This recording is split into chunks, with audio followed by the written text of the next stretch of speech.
Amin ya rabbal alamin. Hadirin sekalian, ibu-ibu dan bapak-bapak, teman-teman serta jamaah sekalian, alhamdulillahi rabbil alamin, kita bersyukur kepada Allah atas limpahan nikmat, kesempatan, kesehatan, karunia yang Allah berikan kepada kita. Sehingga di siang hari yang penuh dengan kebaikan ini, kita bisa berkumpul bersama dalam suatu amalan yang amalan ini adalah amal yang mendatangkan ridho dari Allah, yaitu talabul ilmi. Dan jamaah yang dirahmati oleh Allah, ada satu ayat Al-Quran yang apabila kita fahami dengan benar, maka ayat ini adalah ayat yang mendorong kita untuk mencari ilmu. Itu kalau kita fahami dengan tadabbur, yaitu kalimat ihdinas siratal mustaqim. Ketika kita memohon kepada Allah, wahai Allah, ya Allah, berikanlah kepada kami hidayah, petunjuk menuju jalanmu yang lurus. Jadi permohonan petunjuk dalam ihdinas siratal mustaqim itu maknanya 3. Makna yang pertama, Anda buka tafsir Adwa'ul Bayan. Makna yang pertama, ini untuk orang-orang yang non-Islam. Maka kalimat ihdinas siratal mustaqim itu adalah mendakwahkan Islam kepada mereka agar mereka tertarik dengan agama Islam. Makna yang kedua, untuk orang Islam. Kalimat ihdinas siratal mustaqim itu maknanya adalah berikan kami kemampuan untuk mengamalkan Islam. Karena banyak orang yang ngerti tapi tidak mampu. Ada apa enggak? Contoh, ngerti enggak poligami itu syariat?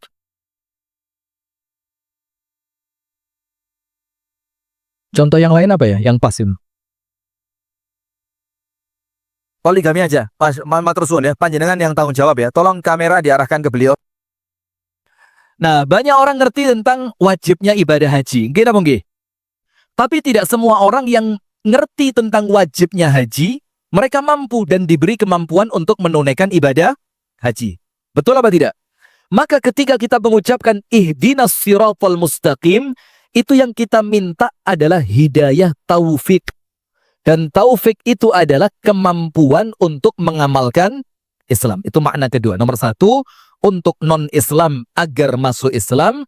Makna yang kedua, untuk orang Islam agar mampu mengamalkan Islam. Makna yang ketiga, keistiqomahan. Jadi setelah mampu mengamalkan Islam, perlu tidak istiqomah? Perlu. Karena kita semua tahu satu hadis Nabi. Ada seorang laki-laki panjang taatnya kepada Allah. Di akhir usia, Allah tutup dengan amal penghuni neraka. Itu amal yang panjang, yang baik, yang dia lakukan sebelumnya. Itu bahasa Inggrisnya muspro. You know muspro? Apa muspro itu? Sia-sia, tidak ada hasil. Nah, maka dengan hadis tadi, Bu, sampai kita tahu cerita ada namanya Bal'am bin Ba'ura. Iya enggak? Di zamannya Nabi Musa, hafal kitab Taurat, doanya mustajabah, ibadahnya luar biasa. Wafatnya bagaimana? Nah, maka ketika kita membaca ihdinas siratal mustaqim, itu 3 makna ini harus dapat kita. Minta kepada Allah agar kita bisa mendakwahkan Islam kepada orang non-Islam. Minta kepada Allah kemampuan untuk mengamalkan agama Islam. Dan kita minta istiqomah di atas Islam sampai wafat. Amin ya rabbal alamin. Tapi ingat, kan di Muhammadiyah itu tidak kenal wali ya. Tidak ada wali, tidak ada. Ada wali tidak di Muhammadiyah? Tidak, wali-wali yang terbang itu sih. Nanti cek di YouTube. Saya sudah mulai belajar ilmu terbang itu. Nanti insya Allah mungkin jadi wali pertama di Muhammadiyah saya ini. Sudah? Maka dengan itu jamaah, tidak ada ceritanya hidayah itu muncul tanpa dicari. Maka kalimat ihdinas siratal mustaqim, kalau panjenengan sadar panjenengan meminta hidayah kepada Allah, maka panjenengan pun harus sadar hidayah itu datang lewat ilmu. Hidayah itu datang lewat apa? Ilmu. Maka dengan itu panjenengan baca ihdinas siratal mustaqim 17 kali dalam satu hari, tapi panjenengan boten nate pengaosan.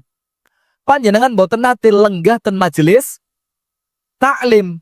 Panjenengan boten nate maos kitab, panjenengan tangklet kalian para ulama, panjenengan lenggah ten ngajingi ulama untuk pados ilmu yang benar, maka kalimat ihdinas siratal mustaqim itu kalimat yang tidak ada artinya. Maka dengan itu jamaah, majelis ilmu semacam ini adalah majelis di mana Allah Ta'ala itu memberikan hidayahnya. Di mana Allah Ta'ala itu memberikan kepada kita semangat untuk berislam dengan baik. Di majelis yang semacam ini, Allah itu menjadikan kita itu istiqomah di atas Islam. Nun sewu, panjenengan perhatikan nggih. Di akhir-akhir ini, Bu, mulai muncul gerakan-gerakan aneh bin ajaib yang luar biasa. Kalau di Jawa Tengah aman, Jawa Tengah Masya Allah. Jawa Timur itu panjenengan tahu. Sampai jadi isu nasional. Jawa Tengah enggak ada kan? Maksud enggak ada. Apa perlu kami kirim dari Jawa Timur? Sound horeg itu yang truk, bawa speaker-speaker besar dengan volume yang menggelegar, kemudian kalau didengar itu jantung rasanya kayak tar, tar, tar. Sampai beberapa kasus kaca rumah pecah, genteng rumah itu merosot, macam-macam. Nah, yang semacam itu jamaah tidak akan mampu kita melawan arus masyarakat seperti itu kalau bukan dengan ilmu. Nun sewu, jangan tersinggung ya. Masuk tiang Muhammadiyah tersinggungan. Jangan tersinggung. Panjenengan ingat gak kasus Ahok? Ketika Ahok itu dianggap melecehkan Quran. Ingat. Tahun berapa? Tahun berapa? 2018-an lah ya. Berapa? Sekitar 2018 lah. Kemudian muncul gerakan massa luar biasa. Masih ingat kan di Monas? Yang dikenal dengan gerakan 2-1-2. Kemudian muncul efek dari gerakan itu. Gerakan apa? Gerakan sholat subuh berjamaah. Ingat masih itu? Kemudian muncul lagi efek gerakan dari itu. Muncul minimarket. Sekarang pertanyaannya, masih tersisa apa enggak itu minimarket? Kok sejauh yang saya lihat, sudah tidak ada ceritanya sudah. Karena apa? Dibangun bukan di atas keistiqomahan yang berlandaskan ilmu, tapi dibangun di atas emosional sesaat. Tidak bisa orang Islam begitu, tidak bisa. Maka termasuk ketika muncul gempuran-gempuran massa seperti anak-anak muda yang kena K-pop. Apa K-pop itu? Kejajar pop. Masya Allah. Ya, pantesan kok saya pandang ini wajah Korea semua ini. Ya, kejajar pop, Masya Allah. Ketika yang lain kena virus sound horeg, dan di Jawa Timur itu jamaah, sound horeg itu sekarang berangkatnya bukan siang, tapi malam. Karena apa? Ada lampunya, ada lampu sorotnya. Kalau siang nggak kelihatan. Dan ketambahan lagi di sebagian tempat, itu di atas truknya ada kayak panggung kecil, ukuran 2 meter kali 2 gitu mungkin.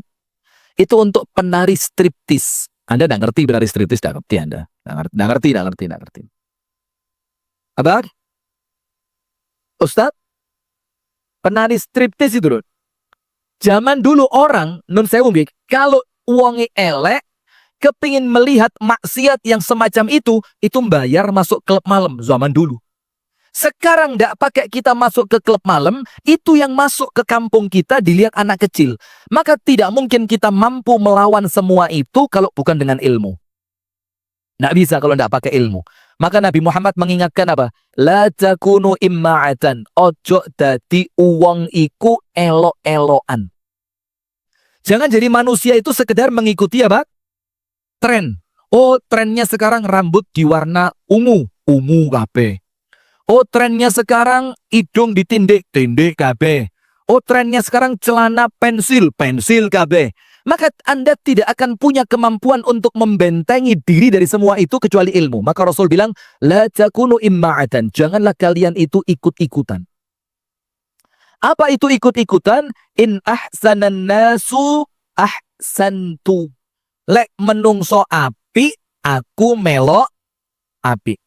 Jadi kalau musimnya pengajian, yo melok pengajian. Tapi sebaliknya, wa in asa'u asa'tu. Tapi kalau mereka jahat, kalau mereka buruk, kalau mereka rusak, saya pun akan ikut seperti mereka. Nah, ini oleh Nabi Muhammad dilarang.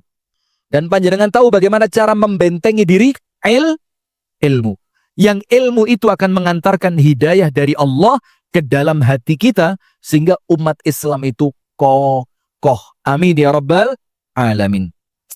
Baik jamaah sekalian, di siang hari ini kita langsung masuk ke materi, yaitu kita berbicara tentang jalan surga dalam rumah tangga. Jadi begini, yang pertama, kalau kita ingin menjadikan rumah tangga kita itu sebagai jalan surga, poin nomor 1 yang paling penting, kudu kerasan di rumah. Itu penting, harus apa? Kerasan. Karena sekarang muncul fenomena, ya bukan fenomena ya, sesuatu yang lazim lah. Apa itu? Baru pulang kerja, masuk rumah, mandi, ganti baju. Loh, kok tahu? Suaminya begitu, Bu. Nanti saya kasih sesi curhat ya, Masya Allah. Loh, lah kok iya apa sih, Bu?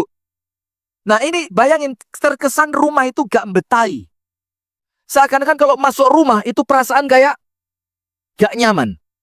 Nah, panas. Karena istrinya pemberani, jerit-jerit tok, pak. Nah, sudah.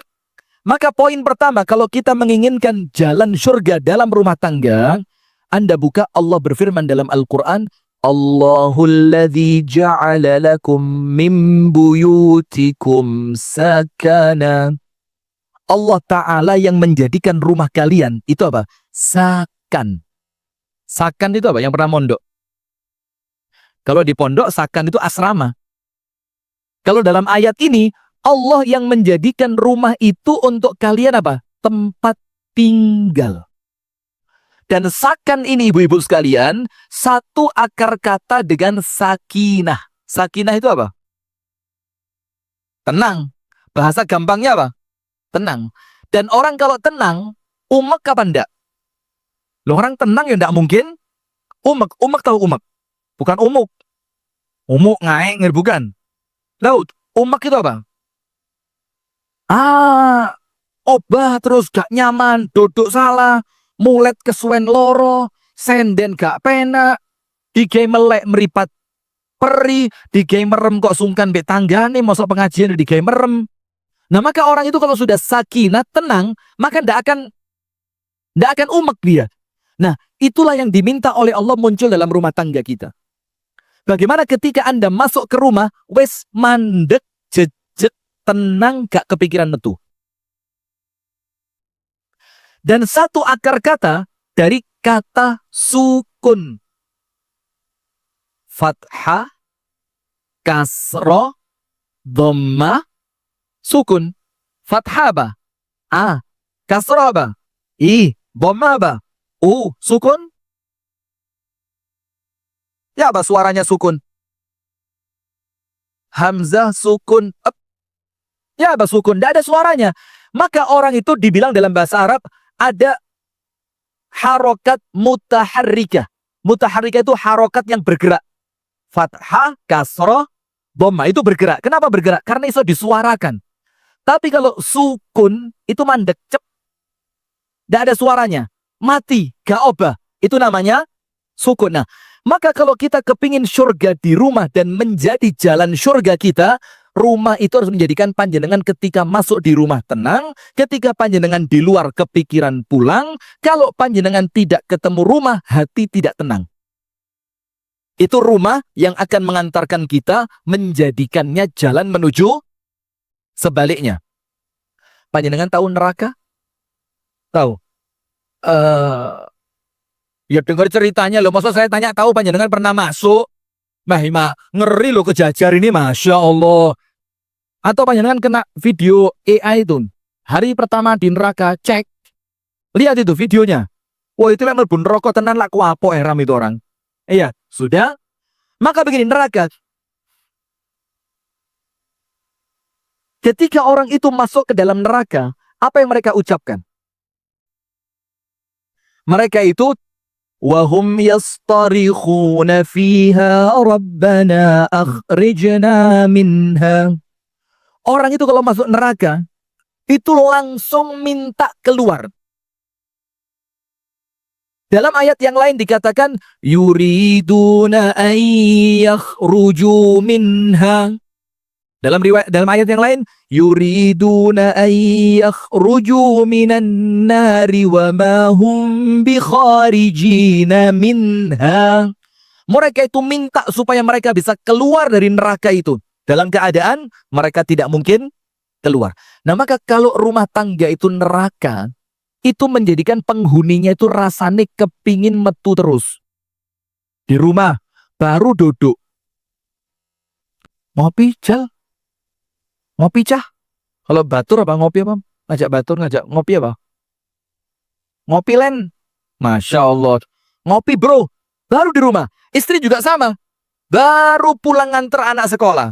Baru duduk di rumah. Kok gak penak yo di omah yo? Telepon konco ning. Yuk, metu yuk. Nanti mbak. Yus ganggu bojone tonggo apa ya apa ngono ayo bismillah. Nanti bang di omah tok kok renek tantangane blas. Nah, maka jamaah sekalian, kalau kita kepingin menjadikan jalan surga dalam rumah tangga, maka poin pertama, jadikan rumah tangga itu nyaman dulu. Jadikan rumah tangga itu apa? Terasa nyaman. Sehingga ketika Anda masuk ke dalam rumah tangga itu, yang Anda rasakan adalah duplikat surga. Duplikat itu apa? Kembarane surga. Di sana ketemu istri layaknya bidadari. Di sana ketemu anak layaknya apa? Ghilman, anak-anak surga yang senantiasa menyenangkan. Di sana ketemu suami yang senantiasa bertanggung jawab. Di sana ada orang-orang yang lisannya sopan. Ada orang-orang yang penuh dengan senyuman. Jadi ketika Anda masuk ke rumah, itu gambaran surga itu ketok banget. Nah, sekarang jamaah, kita perlu tahu bagaimana kita menjadikan rumah tangga kita. Kalau rumah tangga kita ya, susah membahasakan rumah tangga, Bang. Kalau kita kok terkesan saya punya hubungan dengan Anda itu. Bagaimana kita menjadikan rumah tangga kaum muslimin itu adalah jembatan mereka untuk menuju ke dalam surga. Sip. Poin pertama, Anda fahami bahwasannya rumah tangga surga itu adalah rumah tangga yang menjadikan Anda tenang di sana. Yang menjadikan Anda itu ketika sudah masuk tidak lagi kepingin keluar. Nah sekarang Ustadz, apa amalannya Ustadz? Agar rumah tangga saya itu adalah jalan surga dalam rumah tangga. Nomor satu. Itu tadi pembukaannya, rumah harus dibikin nyaman, tenang, betai. Betai itu menjadikan Anda merasa apa? Betah. Terus sekarang amalannya apa? Nomor satu, tulis. Amalan rumah tangga surga. Amalan rumah tangga surga. Dan ini jamaah saya minta jangan enak-enakan rungon kuping. Tapi bismillah kita amalkan di dalam rumah tangga kita masing-masing. Nomor satu, tidak boleh diremehkan ucapan salam. Ketika masuk ke rumah, ketika bertemu dengan pasangan, ketika berjumpa dengan anak, ketika mengawali mukalamah, pembicaraan via telepon, ketika mengirimkan SMS, mengirimkan WhatsApp, jangan meremehkan ucapan salam. Sekarang lihat penghuni surga. Ketika Allah Ta'ala menceritakan mengenai penghuni surga, bahwasannya malaikat-malaikat Allah itu masuk ke dalam penghuni surga dari semua pintu-pintunya surga. Malaikat itu mengucapkan apa? Salamun alaikum bima sabartum.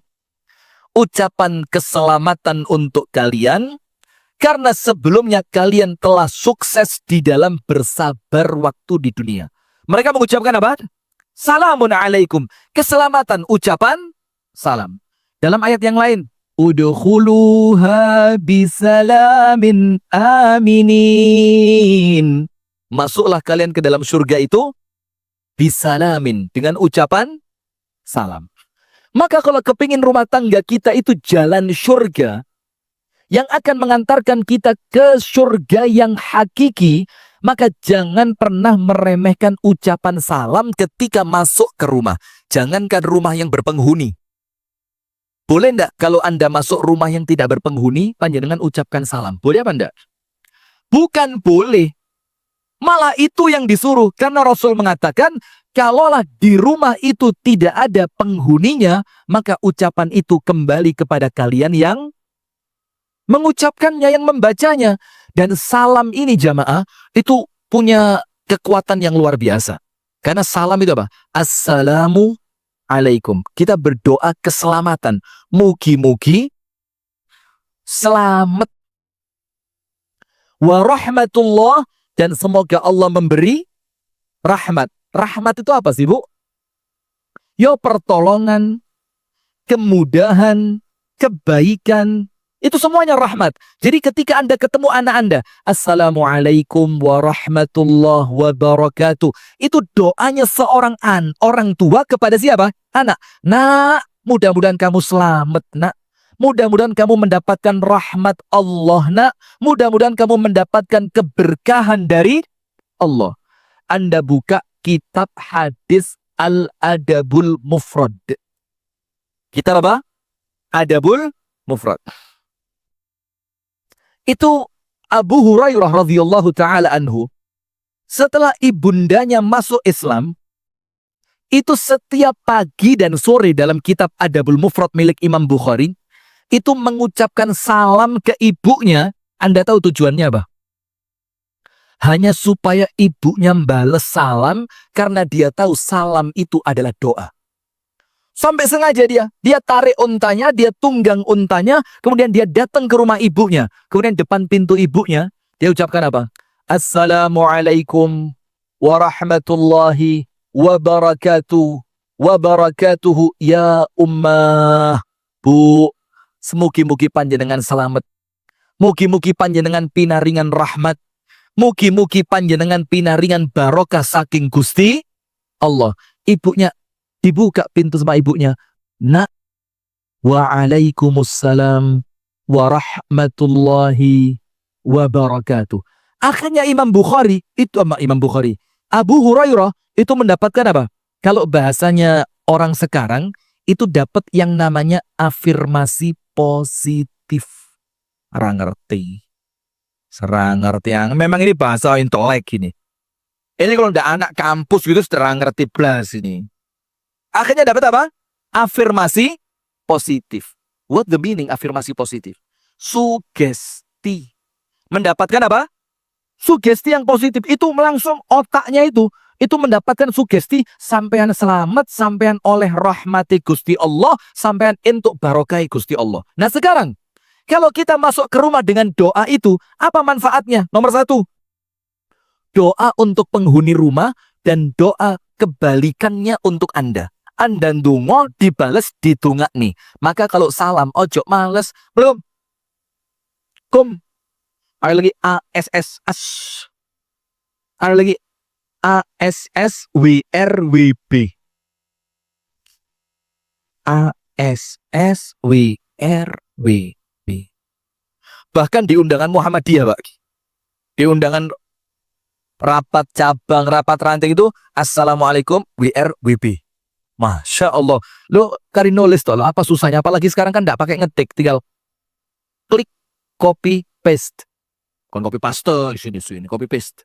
Tempel ketemu. Dan itu salam. Maka nomor 1, Anda mendapatkan keberkahan dari doa itu. Nomor 2, apa? Orang kalau masuk ke rumah diawali salam atau diawali dengan doa masuk rumah. Apa doa masuk rumah, adik-adik?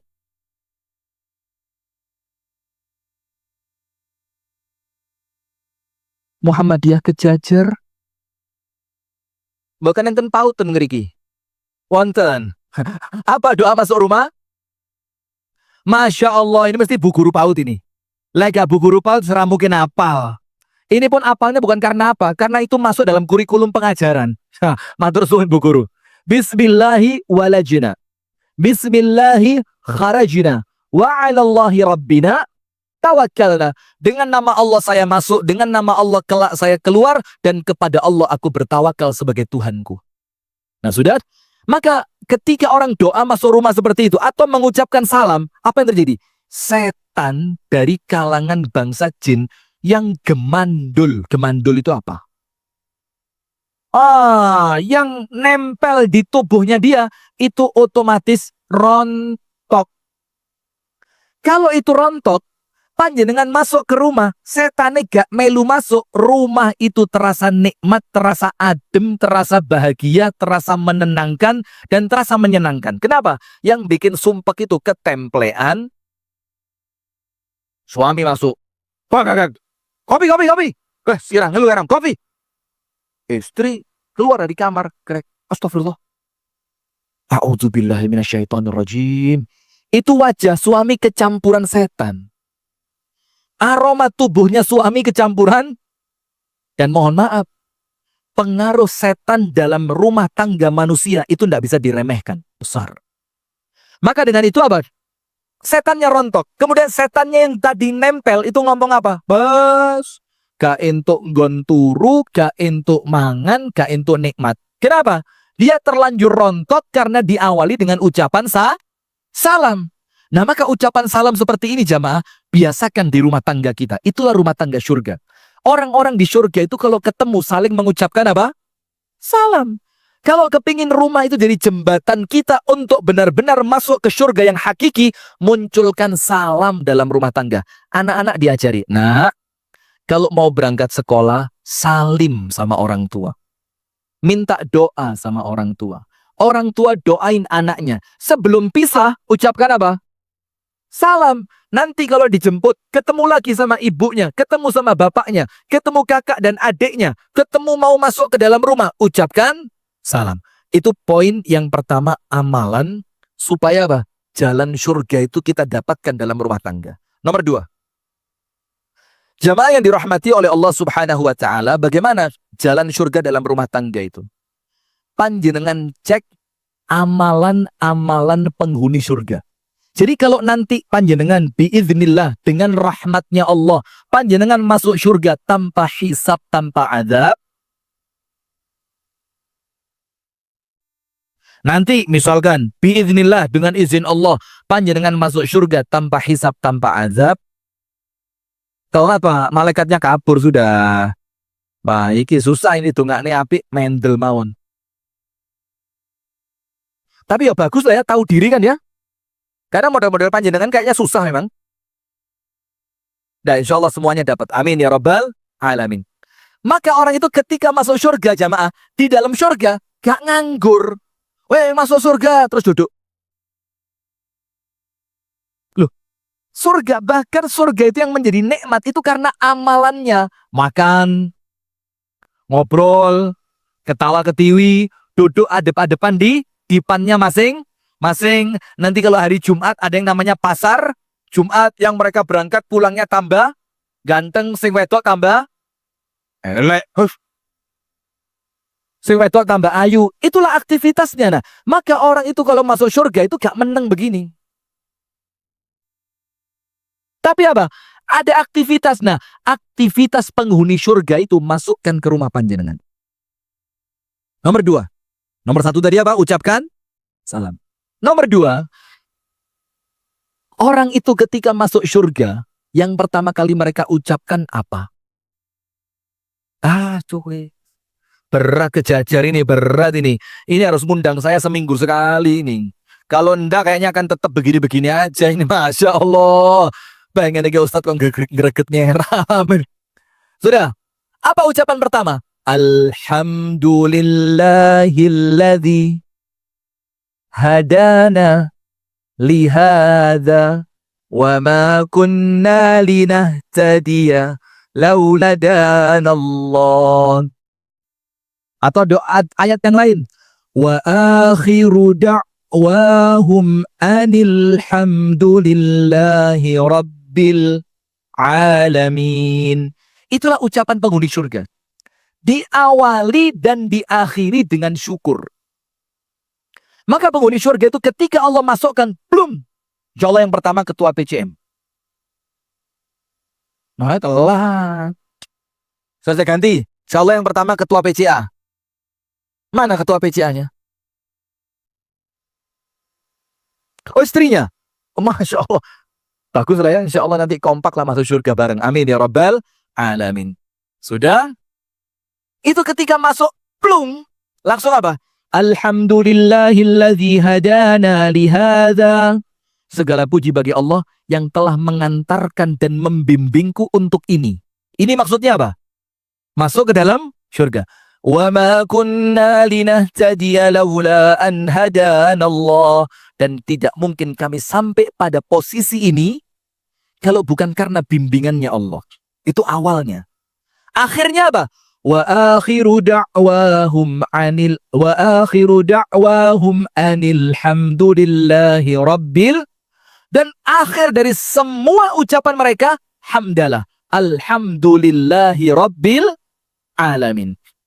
Maka kalau panjenengan kepingin jalan surga dalam rumah tangga, semua suami, istri pertama, memang cuma satu ya, saya seliru maksudnya anak pertama tadi, suami, istri, anak-anak, orang tua, semuanya seluruh rumah harus jadi orang yang syakur. Apa syakur itu? Pandai bersyukur. Karena itulah karakternya surga. Karena orang itu pertama kali masuk surga, alhamdulillah. Akhir dari semuanya, alhamdulillah. Maka biasakan di rumah tangga itu ucapan matur suwun istri. Bikinin kopi. Ini kode keras. Meripat saya mulai perih ini. Dan saya sukanya yang Arabica. Kalau Robusta tidak seberapa serak saya. Dan di mode tubruk itu saya paling senang itu. Tanpa gula. Apa tadi? Arabica kubruk tanpa gula. Iya. Diaduk sama istrinya. Tiki tiki tiki tiki tiki tiki tiki tiki tiki. Terus dihidangkan ke suami. Tidak ada guyon-guyon. Tapi guyon saya mesti serius kok. Sudah dikasih tek gitu. Sudah. Suami lihat. Apa ucapan suami? Dek, matur suwun. Matur nuwun. Nanti istri dapat rezeki lewat suami. Suami pulang kerja. Saya kira mau ngambilin moto, ternyata gini. Saya udah husnudzon tadi. Wah, ini bergerak ngambil ini. Moto. Sudah. Suami pulang kerja. Langsung.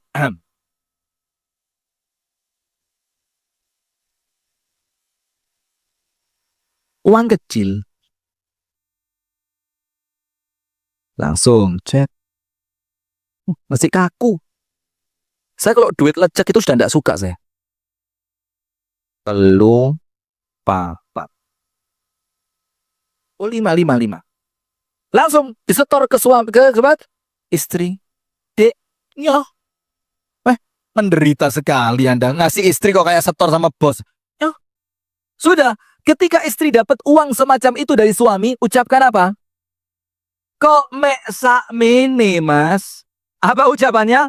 Matur, Mas, jazakallahu khairan. Mugi-mugi sehat, barokah, jembar rezekine, ombo dawa umure. Masya Allah, doain yang baik-baik. Itulah ciri surga. Anak-anak, biasakan terima kasih. Anak-anak diantar ibunya ke sekolah. Sampai di sekolah, matur suwun enggak sama ibunya. Nah, itu yang perlu kita biasakan supaya rumah tangga kita itu adalah jalan menuju anak-anak. Umi, terima kasih ya sudah dianterin. Nanti dijemput lagi. Masya Allah Umi, terima kasih sudah dijemput. Dan begitu seterusnya. Karena ciri khas rumah tangga surga itu, ketika rumah tangga itu senantiasa makmur dengan ucapan matur nuwun. Ucapan terima kasih. Tapi kalau umat Islam tentu ada kalimat yang jauh lebih utama. Jazakallahu khairan. Semoga Allah membalas kebaikanmu dengan kebaikan yang lebih banyak. Maka sampai Rasulullah itu mengatakan apa? Kalau salah seorang di antara kalian berbuat baik kepada temannya, fakafi'uhu. Apa arti kafi'uhu dalam kitab Adabul Mufrad? Kafi'uhu itu apa? Balesen keapiane. Fa illam tajid ma tukafi'uhu bihi. Kalau kalian tidak punya sesuatu untuk membalas kebaikannya, apa kata Rasulullah? Jangan pelit untuk mendoakannya. Apa doanya? Jazakallahu khairan. Sampai dalam hadis yang lain dikatakan apa? La yashkurullaha man la yashkurun nas. Tidak dianggap bersyukur kepada Allah orang yang tidak pinter matur suwun kepada orang lain. Itu tidak dianggap apa? Bersyukur. Kalau dia tidak dianggap bersyukur berarti artinya apa? Kufur. Kalau kufur, nikmat itu akan berubah menjadi azab.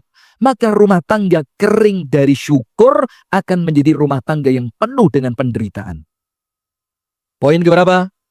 2. Nomor 1 apa tadi? Salam. Insya Allah enak-enak. Salam. Biasa saja. Tidak usah fase-fase banget. Salam. Biasa saja. Yang kedua, syukur. Matur nuwun. Jazakallahu khairan. Atas setiap kebaikan yang terwujud di rumah tangga kita. Diantar suami rekreasi, pulang rekreasi, Masya Allah mas. Nggih pun lek panjenengan kados ngeten mas, kula izinkan mas, boten nopo-nopo. Kula rela mas. Nah, itu ucapan terima kasih. Poin ketiga. Jalan surga dalam rumah tangga, panjenengan tahu pak? Surga itu oleh Allah dicirikan di dalam Al-Quran.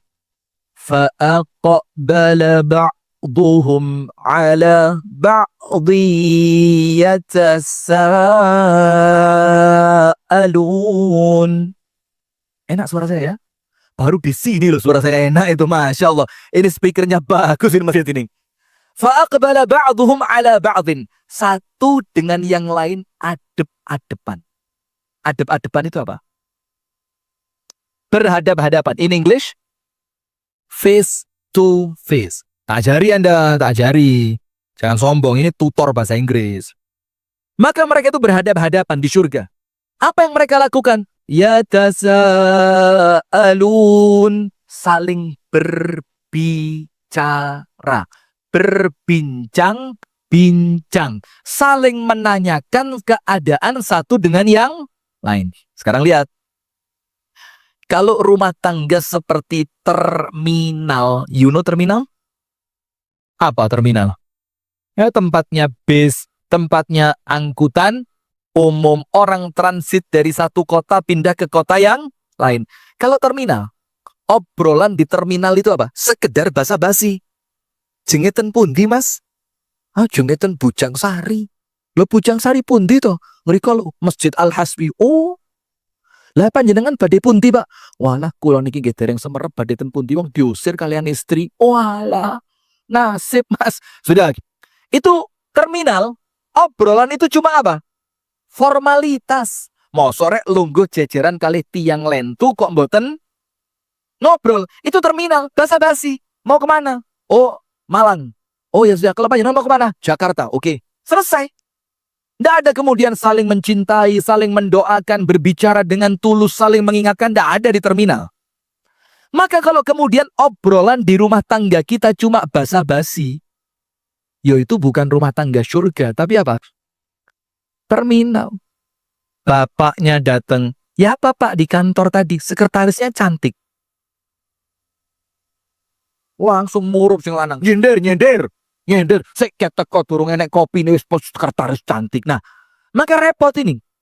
Maka rumah tangga itu obrolannya yang deep talk. Alah. Deep talk. Obrolannya itu kudu jeru. Obrolan itu betul-betul obrolan karena cinta. Begini sekarang, ayo jujur. Manten anyar. Mana? Oh lawas. Oh ada manten anyar ada.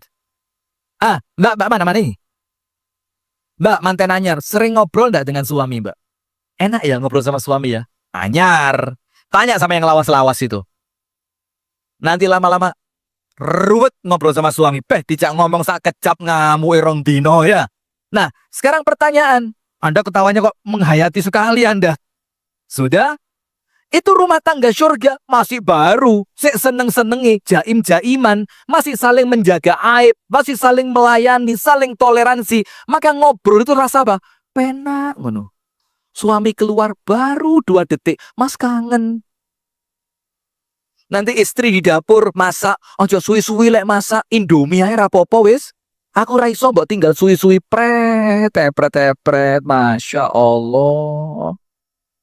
Nggak usah sok-sokan jaluk Indomie. Nanti lek rumah tangga lawas, Anda minta dimasak nih Indomie tiap hari, sehari 3 kali.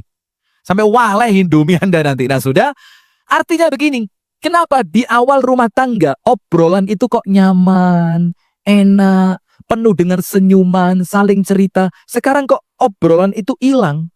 Ada apa ini? Ada apa ini? Artinya surga di rumah tangga mulai hilang. Sehingga obrolan-obrolan surga yang itu merupakan ciri khasnya surga itu mulai hilang dari rumah tangga kita. Berarti hati-hati, rumah tangga tanpa obrolan sebentar lagi jadi neraka. Sebentar lagi jadi apa? Neraka. Ayo jujur, anak kita. Waktu mereka masih umur 3 tahun, 3,5, 4 tahun, 5 tahun. Kalau kita datang, mereka ngelakuin apa sama kita? Wah, mulai tangi turu sampai bapak mulai kabeh dicerita nih. Kita apa nggih? Dan kita mendengarkan dengan apa? Dengan senang hati. Wah, anakku pinter. Oh, Masya Allah. Ya, apa ibu barunya cocok. Masya Allah. Oh iya. Kok enak itu. Ngobrol itu enak itu. Pertanyaannya sekarang, kenapa anak kita kok tidak mau cerita lagi sama kita sekarang? Kenapa? Tidak ada ibu baru.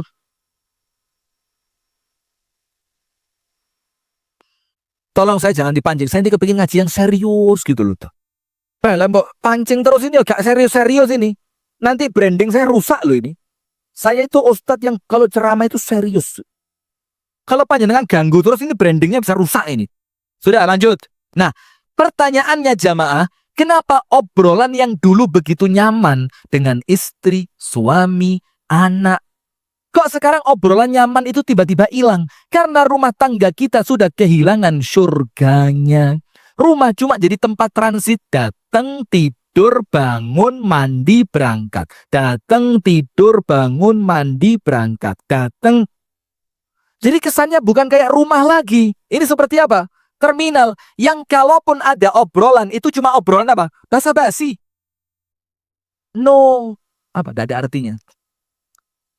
No. Situlah kira-kira ya itu ya. Pokok obrolan tidak ada artinya. Anaknya pulang sekolah. Ya apa nak? Sekolahnya api, lancar. Enek sing angel pokok. Gitu dok. Setelah itu tidak ada lagi. Tidak ada ngobrol bareng, belajar bareng, cerita bareng. Sama istri juga gitu. Ya wah beras, ya enek. Ya wis. So khawatir Sri Mulyani di reshuffle. Aman-aman mari. Loh. Anjok Sri Mulyani barang indah sudah. Maka kalau cuma tanya, beras ada apa enggak? Gula aman, kopi aman. Ya ini tidak ada nikmat-nikmatnya. Maka jamaah, kalau kepingin jalan surga dalam rumah tangga, bagaimana caranya? Jadikan di rumah tangga kita itu ada obrolan. Bagaimana caranya biar begitu? Harus ada waktu yang disepakati no mobile. Asik. No mobile. No mobile itu apa? HP wajib dimatikan. Duduk bareng. Ibu, bapak, anak. Paksuan ngomong. Ya boleh. Gurumu, penak orang. Istri suruh cerita, suami cerita, nanti saling menanggapi. Lo itulah cirinya surga. Orang di surga itu ngobrol, seneng. Maka dibilang dalam ayat Al-Quran surah At-Tur itu, ketika orang oleh Allah dimasukkan ke surga, فَأَقْبَلَ بَعْضُهُمْ عَلَى بَعْضٍ يَتَسَاءَلُونَ. Ketemu, langsung ngobrol. Le, biar ibu lah meninggal duluan, Le. Terus setelah ibu meninggal, Le, panjenengan, terus setelah itu kerja apa, Le? Tanya itu di surga. Maka di dunia obrolan seperti itu harus ada. Rumah tangganya Nabi. Panjenengan tahu perempuan kalau cerita cukup waktu 2 menit? Perempuan kalau cerita ini ada asa. Masih 10 menit. Ini masih kurang 2 jam materinya sih.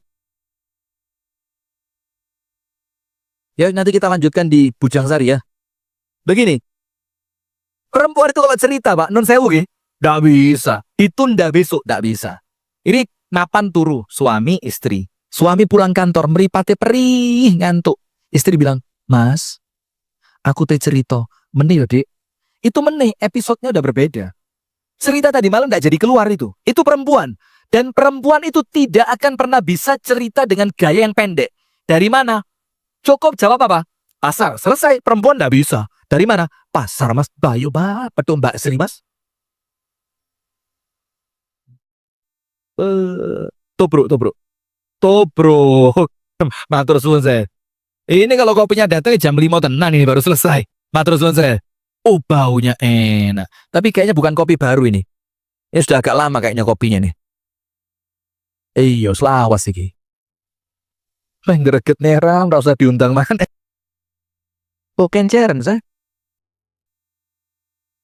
Matur nuwun, matur suwun. Ya Allah, matur suwun saya. Ini surga, matur suwun. Masya Allah. Lanjut, lanjut, lanjut. Sudah begini. Sampai mana tadi? Pasar. Tekan di dek. Pasar. Bayu, Mas, ketemu Mbak Sri.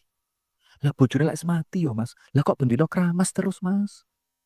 Aku kok curi. Lah ini pertanyaannya apa? Dari lah kok anjuk Mbak Sri keramas bendino bojone wis mati. Apa urusannya? Tapi itulah perempuan. Perempuan itu Anda buka di Google.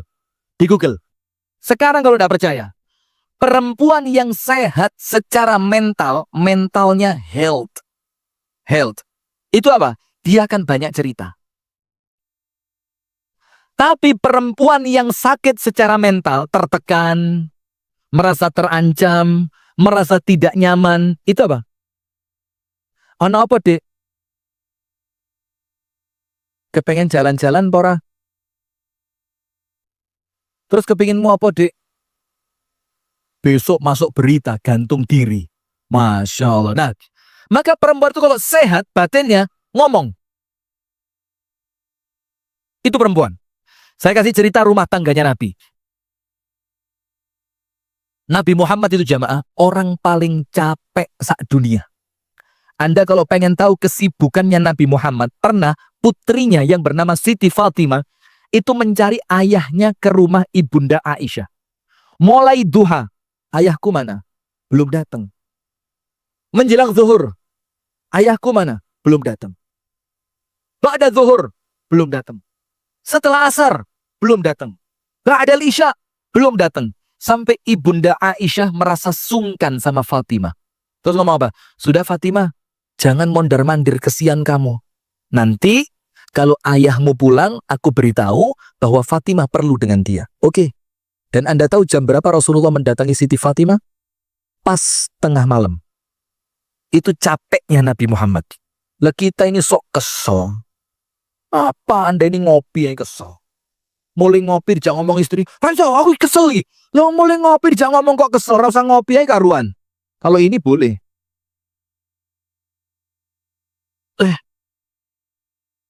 Cuma watery. Tahu watery. Kakean banyu. Itu kalau bahasa baristanya itu watery. Sudah lanjut. Matur suwun, matur suwun. Sudah, dengan kesibukan Nabi yang seperti itu, Bu. Di suatu hari, Ibunda Aisyah keluar. Ketemu 11 orang perempuan. Anda bayangkan, perempuan satu saja. Itu ceritanya sak novel. Ini 11. Dan mereka sepakat. Kita sepakat cerita rumah tangga kita masing-masing tanpa disensor. Perempuan pertama cerita, tung, tung, tung, tung, tung, tung. Perempuan kedua, tung, tung, tung, tung, ketiga, keempat, ke-10, ke-11, sampai terakhir Ibunda Aisyah. Ibunda Aisyah bilang apa? Kalau saya seperti perempuan itu dengan suaminya, tapi Rasul tidak menceraikanku. Jadi ada salah satu perempuan cerita apa? Kalau suamiku baik, wapi, loman, tanggung jawab, penyayang, beneh, semuanya dia punya, kecuali dia menceraikanku. Kata Ibunda Aisyah, aku seperti kamu, tapi Rasul tidak menceraikanku. Sudah, ini 11 perempuan. Rasulullah pulang ke rumah, mapan turu. Ibunda Aisyah bilang apa? Ya Rasulullah, aku sulaka qissata 11 niswah. Ya Rasul, saya mau cerita 11 perempuan. Itu Rasul bilang apa? Siap, yuk cerita. Dirungokne gak dipotong blas, mulai perempuan pertama sampai perempuan ke 11. Dalam keadaan ngantuk, capek, perlu istirahat, dan ceritanya perempuan kan kadang-kadang gak penting-penting banget ya Pak. Iya benar. Tapi itu oleh Nabi Muhammad diapain? Didengarkan. Dan itulah rumah tangga surga. Yang dimana ketika Anda mendapati rumah tangga Anda itu penuh dengan orang yang senang cerita, maka itulah rumah tangga sebagai jalan surga. Karena ciri khas surga itu orangnya suka apa? Bercerita. Sementara neraka, tidak ada. Neraka itu apa? Cerita dalam neraka. Cuma satu.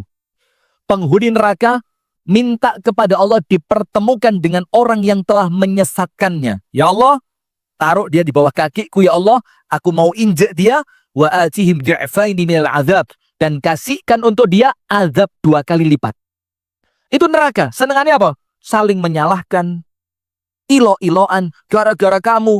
Ya laitani takhadtu ma'ar rasuli sabila, ya wailaita lam attakhid fulanan khalila, laqad adallani 'ani dzikri ba'da idh ja'ani wa kana syaitanu lil insani khadhula. Neraka itu isinya apa? Nyalah nih wong liya gara-gara sampean. Gara-gara sampean. Iki lho gara-gara arek iki mang aduse suwi malih sekolah telat. Oh gak iso, bapakmu mang kesuwen ngenteni iki leren nonton berita. Itu neraka. Tapi kalau surga, obrolan itu bahagia. Wis, penutup nggih. Karena waktu sebenarnya masih banyak tapi tidak apa-apa. Nanti insyaallah part 2. You know part 2? Insyaallah. Mudah-mudahan lain kesempatan bisa hadir ke sini lagi. Nomor 1, salam. Nomor 2, ucapan terima kasih. Alhamdulillah. Bentuk syukur kepada Allah dengan bersyukur kepada sesama manusia. Nomor 3, di rumah itu harus ada obrolan yang seru, cerita sing asik, sing penak. Yang terakhir, rumah tangga surga itu disebutkan oleh Allah Ta'ala, la yasma'una fiha lagwan wala kidzaba. Surga itu tidak ada kebohongan. Tidak ada apa? Bohong. Maka kalau panjenengan ingin menjadikan rumah tangga panjenengan rumah tangga surga, tidak boleh ada kebohongan. Sekarang, Ustadz, bagaimana biar tidak ada kebohongan, Ustadz? Apresiasi kejujuran. Apa sih apresiasi kejujuran itu apa? Kalau ada orang berani jujur dalam keadaan dia salah, itu ojo gampang diamuk, ojo gampang dihukum, tapi apresiasi. Sehingga dia merasa kejujuran itu menyelamatkan. Tapi kalau jujur langsung tas, lehernya lepas. Seram sekali. Dipukul, dihukum. Dan subhanallah, ibu-ibu tahu enggak, waktu saya kecil, umi saya itu enggak pernah teriak, enggak pernah mukul, enggak pernah nyetol, enggak pernah marah. Cuma satu tok. Kalau saya dulu kan, jadi gini, orang masuk pondok di zaman saya mondok, sekitar tahun 90-an, itu kemungkinannya 2. Lek gak nakal banget, goblok banget. Itu di keluarga kami begitu. Jadi di Lebokno pondok itu kemungkinannya berapa? 2. Kalau ndak bodoh banget, nakal banget. Kok alhamdulillahnya saya tidak termasuk yang bodoh banget. Tapi saya termasuk yang, itu. Saya mau ngomong kok ndak enak, ya saya termasuk yang itu. Sudah, kalau saya sudah nakal pol, itu saya sama umi saya dimasukkan ke kamar mandi. Betis saya ini, betis itu kentol-kentol. Dikerucuk pakai air hangat, cetek, tek, tuh. Keluar air hangat, disemprot ke betis saya. Nanti kan kerasa hangat itu. Terus umi saya ambil cabai. Lombok cilik. Cabai rawit. Digosok ke kentol saya. Ceng. 1, diambil lagi, 2, antara 3 sampai 5. Itu panasnya Bu, sensasinya nut. Masya Allah. Maka sekarang kalau ada makanan suguhane enek lomboke, itu trauma saya. Masya Allah. Maka kalau nyugui saya jangan gorengan sing enek lomboke. Itu trauma saya. Sama garpu. Saya kalau lihat garpu itu trauma. Dulu waktu saya kelas 4 SD, konangan ngerokok sama abah saya. Jadi Anda baru ngerokok sekarang ya telat nakalmu. Itu kelas 4 SD saya sudah nyoba itu. Urunan sama teman-teman ngerokok di belakang rumah, singitan. Lah kok ada tetangga datang, pek, tak lapor nih bapakmu. Aduh, nasib sik ket ngedot durung krasa penake wis konangan. Aduh, sudah. Siang pulang ke rumah, abah saya diem. Tapi sekerosoi. Mas, iki. Waktu makan malam, itu abah saya kan makannya sendok garpu. Itu garpu diambil, cek. Ngerokok maneh. Tak uwek-uwek lambemu. Itu garpu itu dengan 4 anaknya itu muncul. Oh, maka saya kalau lihat garpu sekarang itu trauma. Termasuk kalau ngelihat orang ngerokok, saya tuh pengen ngambil garpu aja rasanya. Masya Allah. Sudah. Lanjut, astagfirullahaladzim. Sudah? Maka kalau ada orang jujur, apresiasi. Jangan langsung dimarahi. Tak kasih cerita dan ini penutup. Ada satu hadis, salah seorang sahabat Nabi namanya Khawat. Namanya siapa?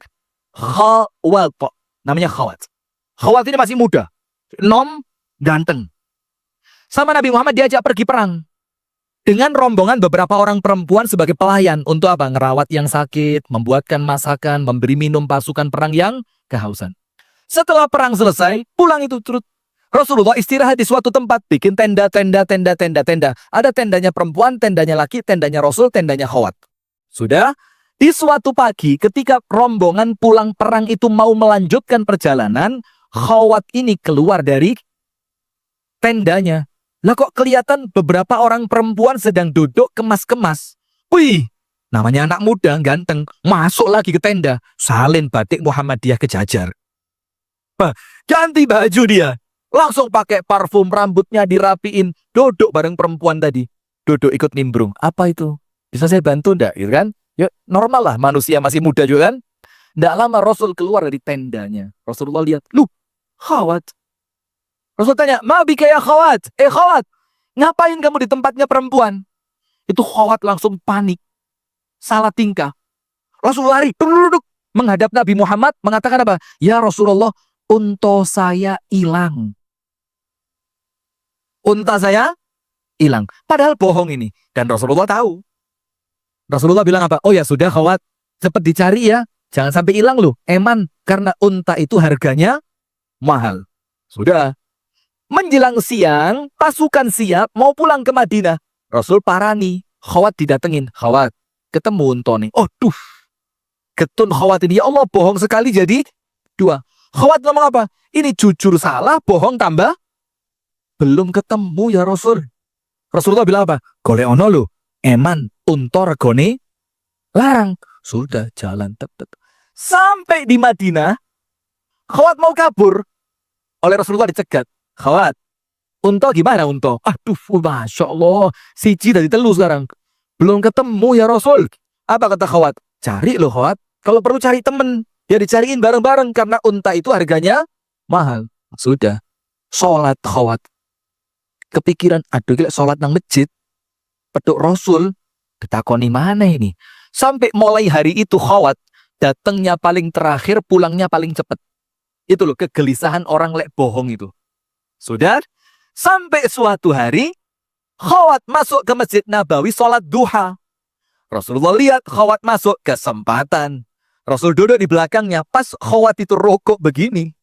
Noleh, aduh. Kanjeng Nabi di belakang.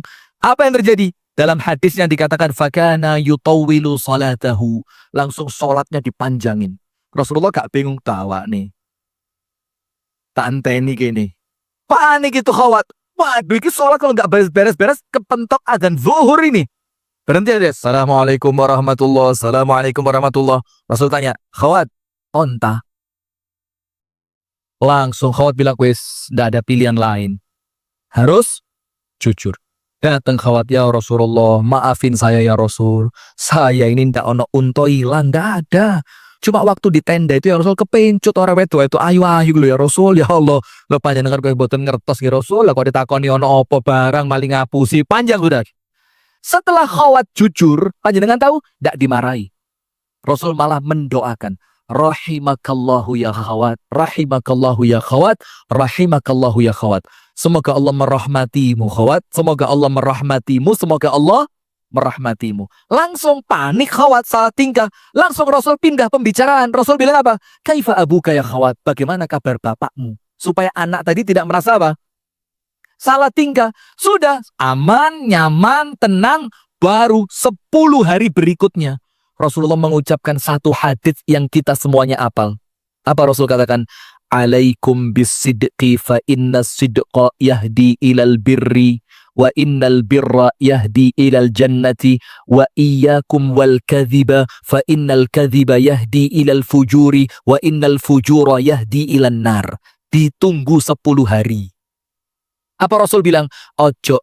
Hendaknya kalian senantiasa berucap yang jujur.